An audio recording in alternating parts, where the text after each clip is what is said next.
No, he's saying the security commitment, the security candidacy, the security aspect is a demonstrable, whopping failure. Okay? He's right. And he is the arms dealer. It's like, I don't understand. Like, this is one of those moments where I feel like I have taken the crazy pills. Okay? Yeah, here, this is the, I was reading this in earlier before we conducted this interview. I'm working on getting Gabor Mate on as well.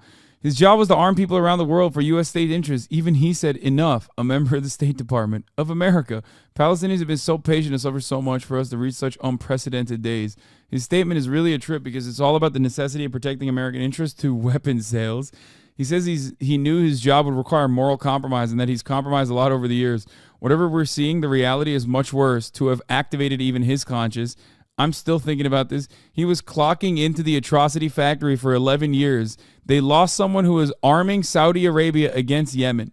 It is unimaginable that someone whose job was directly in the State Department, Bureau of Political Military Affairs, his job was to literally give U.S. military aid and arms transfers around the world. Like his job is the legalized version is the legal and above board version of Oliver North. You know what I mean? Like, my man is the real Lord of War. The Lord of War isn't Nicolas Cage. He's not Victor Boot, okay? It's this guy. And he's like, dude, shit is fucked up. He's just resigned in disagreement of the ongoing lethal assistance to Israel. His statement is here. Yes, he's a legal arms dealer of not just any arms, the largest arms, okay? It is insane. For 11 years, he has armed people globally. It's like when that Dick Cheney, it's like Dick Cheney's Middle Eastern czar resigned over how badly they fucked up the 2006 Gaza election. Exactly.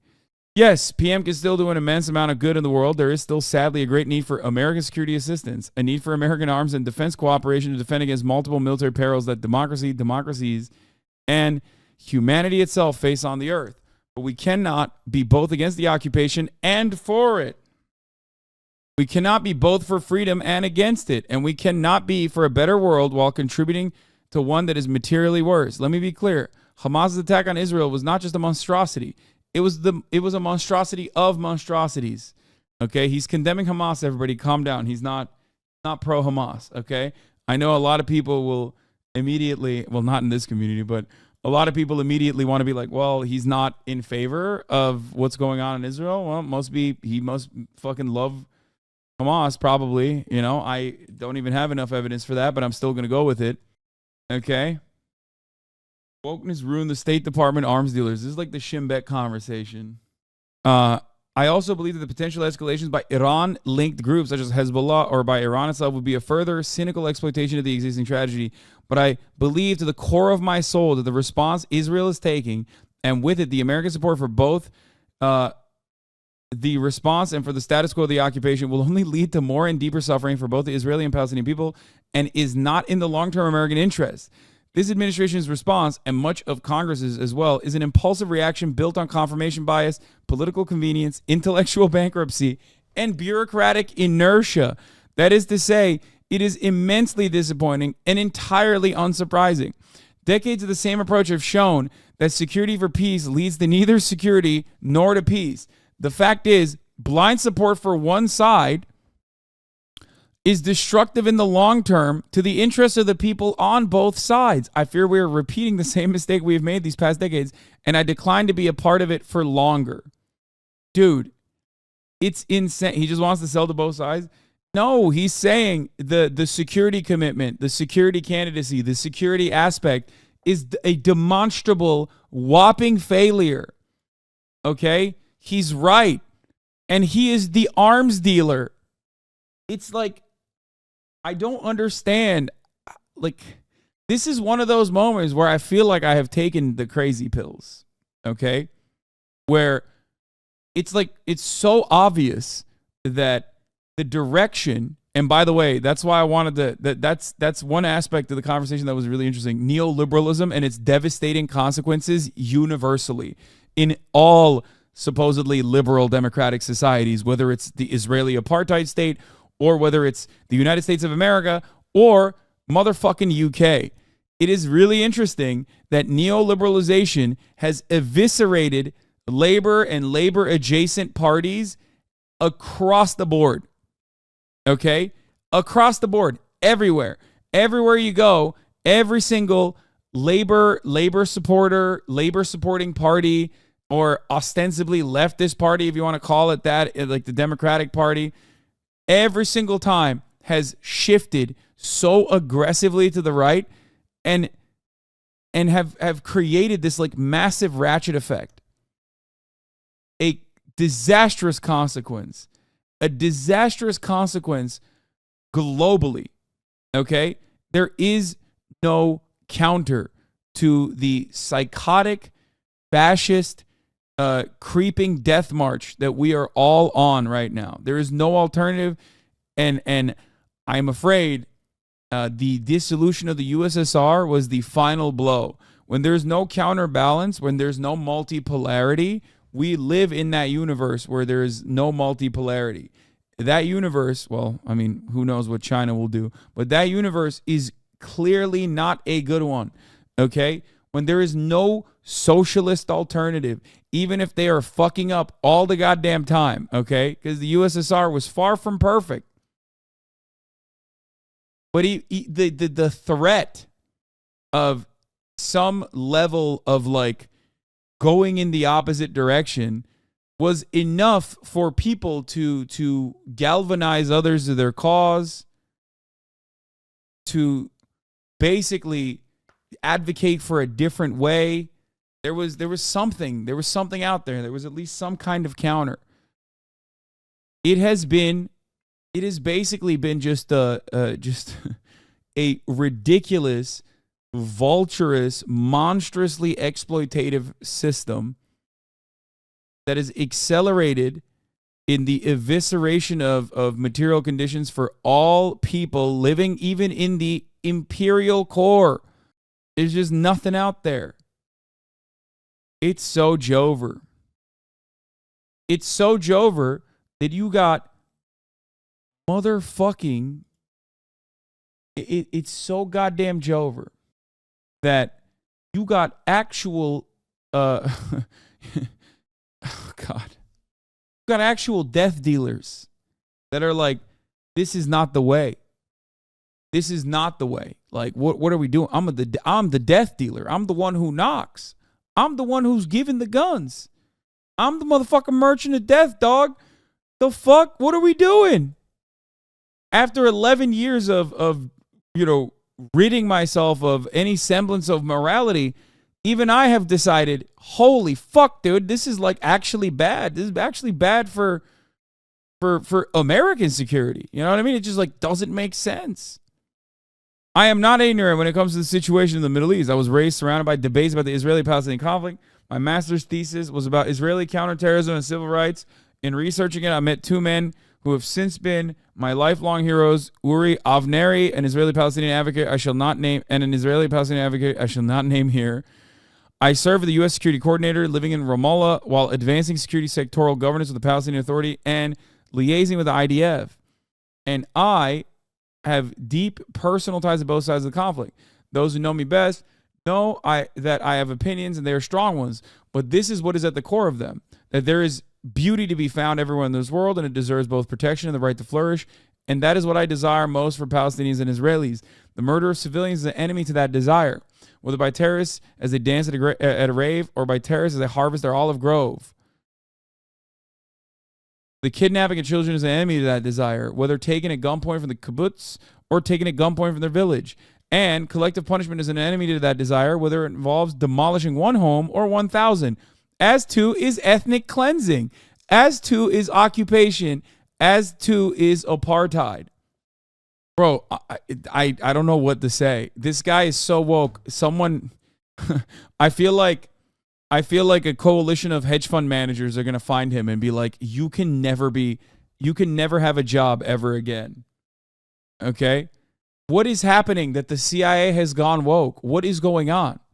This is like, this gun runner has more empathy for Palestinians than John Fetterman. Oh, stop. I know. Don't even bring up John Fetterman, okay? Don't do it. Yeah, we got them CIA members here. Can you comment on what this other actress Zoe Dush posted? I know her personally, and it saddens me. I know she posted the exact same thing that Amy Schumer posted. She's such a wonderful person. She's such a kind person. She's such a smart person. And yes, it deeply saddens me. As soon as I saw it, I was like, oh, no. I know. Anyway, it happens. Oh, it wasn't Fetterman. It was his body double. Oh, dude, you're right about that. I think, and I mean it, I suspect this guy went to Gaza, okay? But we're going to find out, and I haven't even finished reading this yet. But this dude stepped foot in Gaza, okay? Which I think is like a reverse birthright where every single person that is committed to security assurances to Israel should do a birthright to Gaza. And no, I don't mean fucking Israel, okay? I mean Gaza. See how the other side lives. Because you are not going, and I've never been, okay? I can't really go. But let me tell you something. Every single thing I have read from Americans, just anyone internationally that has visited Gaza has remained consistently dedicated to the Palestinian emancipation. You go there, okay? You go to Gaza and you see what the other side of that wall looks like, you're going to change. You are never going to be the same person. There is no shot. You look at the conditions that people are subjected to there, and you come out of that other side thinking, yeah, no, this should continue, actually. It's pretty fucking fire. My mind immediately goes to not only Anthony Bourdain, rest his soul, God rest his soul, what a wonderful fucking kind individual who pushed CNN to show what life on the other side of that wall looked like, but also Daniel Day-Lewis. I don't know if you guys knew this, but Daniel Day-Lewis went to Gaza in 2005, and he wrote about his experiences there.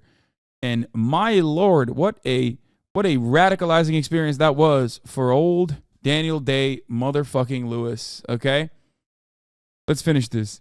It is my firm belief that in such conflicts, for those of us who are third parties, the side must pick one that not of the combatants, but that of the one caught in the middle, and that of the generations yet to come. It is our responsibility to help the warring parties build a better world, to center human rights, not to hope to sideline or sidestep them through programs of economic growth or diplomatic maneuvering. And when they may happen, to be able to name gross violations of human rights, no matter who carries them out, and to be able to hold the perpetrators accountable. I mean, this guy's, did I write this? What the fuck? Woke as fuck, dude. Wait, what? More info on the guy with the Blue Lives Matter flag? A Chicago police supporter has joined the protest and stating he visited Gaza or the West Bank after a trip to Turkey and thought it was a lovely place. There you go. He saw it. He saw it with his own two eyes and was like, dude, I love the police, but I hate the fucking police state in Israel.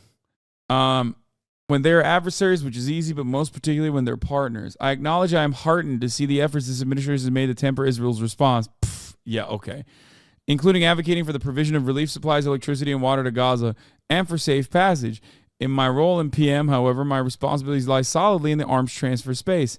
And that is why I have resigned from the U.S. government and from PM, because while I can and have worked hard to shape better policymaking in the security assistance field, I cannot work in support of a set of major policy decisions, including rushing more arms to one side of the conflict that I believe to be short-sighted, destructive, unjust, and contradictory to the very values that we publicly espouse. This is identical to Dick Cheney's Middle Eastern policy guy resigning in disgrace in 2007 after the Bush administration absolutely slaughtered the fucking any hopes of anyone other than Hamas controlling the future of Palestinians.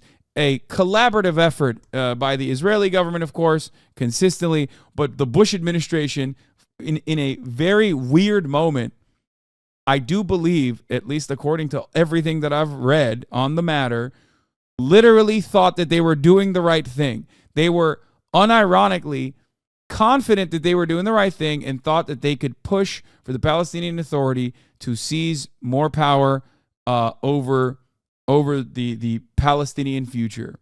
Okay?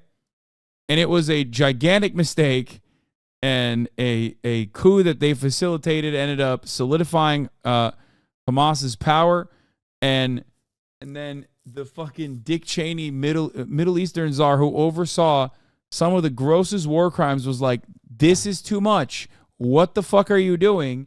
You guys are real fucking idiots. What is this? His mumbling depressed man with his heaving tits seems like a sweet character. I should check his timeline and see if he's calling for a genocide. I don't want to look at what John Fetterman has said. It's so embarrassing. Listen, it is so gross. He literally said no ceasefire. like you can't even put conditions on that, dude. Really? Like, you can't be like, listen, everybody has a right to respond, but like, come on, let's have, cooler, calmer hearts and cooler heads prevail here. What the fuck? I wholeheartedly endorse a world built around a rule-based order. Like, this guy is a liberal, okay? Look at this, a rule-based order. A world that advances both equality and equity, and a world whose arc of history bends towards the promise of liberty and justice for all.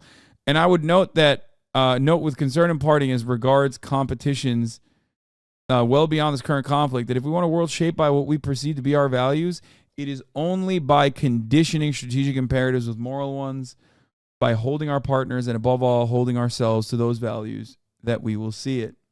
Turbo Lib. I want to close by noting that while bureaucracy is not without its automations, and that as I have learned, physical courage comes easier than moral courage, I have had the privilege of working with a large number of truly... yeah, I don't care about that. Okay. Yeah, that's crazy.